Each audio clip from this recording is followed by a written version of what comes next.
service, and this has been a very tasteful, beautiful ceremony, and events like this just don't happen. So let me be the first to thank our wonderful supervisor for coordinating today's event.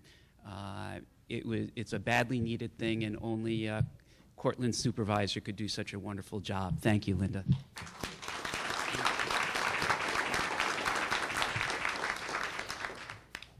As I said, this is a memorial service, and it's a time to look back and reflect on the events of 10 years ago.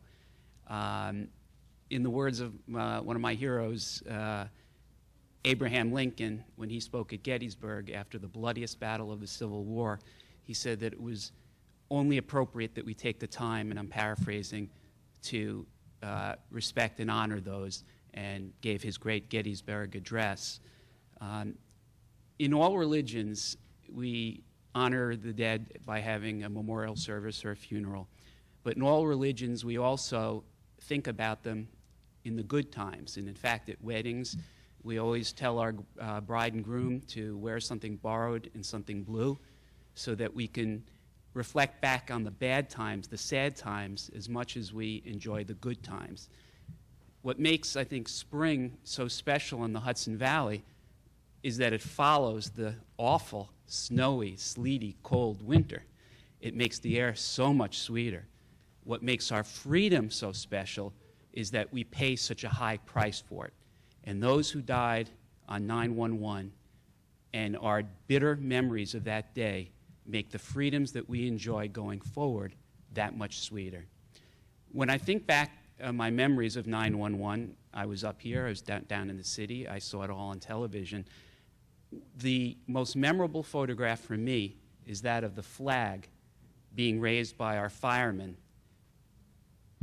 coming through the darkness. And I think it's important and so special to me because it was very reminiscent of World War II when we fought our bloodiest battles and the flag was raised in the South Pacific and showed that the brave men who fought that war were able to raise the flag. But it's also part of our Star-Spangled Banner, the words that we all said earlier, and our flag was still there. So that no matter how bad the tragedy is, we come together as Americans and we go forward. And you can knock us down, but we will get up and we will go forward.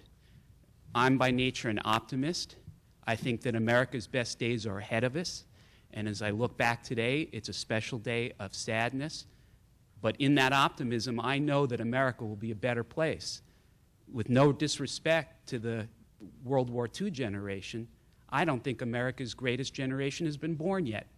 I think it's still to come. I want to close and circle back to the words of Abraham Lincoln, because what he said 140 years ago is still so appropriate. He concluded his remarks with that we highly resolve that those dead shall not have died in vain, that this nation under God shall have a new birth of freedom, and that the government of the people, by the people, and for the people shall not perish from this earth. God bless America. Thank you, everyone.